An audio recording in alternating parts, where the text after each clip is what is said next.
Hy was doodmoeg, besig tot laat, maar tog het hy vroeg opgestaan net om te bid.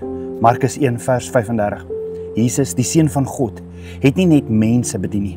Hy het tyd gemaak vir sy Vader. Hy het doelbewus tyd uitgesit om saam met sy Vader te wees, om te fellowship en intiem te gesels. Niks en niemand kon hom van daardie tyd weerhou nie. Jy sien, selfs die Seun van God was nooit te besig om te bid nie, om tyd by sy Vader te spandeer nie. Sy eerste prioriteit elke dag, intieme tyd by sy Vader se voete. Jesus leer ons iets baie belangrik.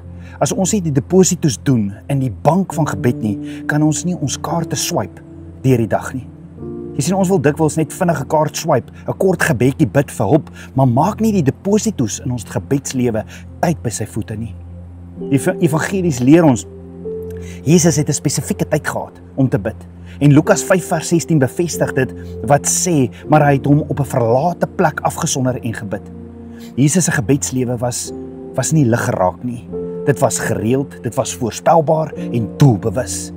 Dit het hom geanker en voorberei om op enige dag voor enige mens met moed en vrede te staan.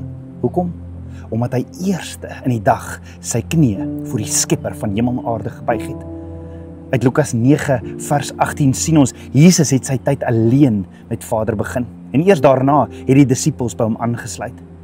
Dink daaroor, as die Seun van God daaglikse tyd van gebed gehad het alleen, hoeveel te meer nodig ons dit nie?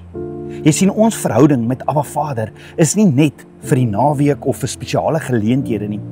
Wanneer ons ernstig wil groei, regtig wil groei in ons verhouding met die Skepper van hemel en aarde, verg dit daaglikse gebedstyd, die mees waardevolste deel van ons dag.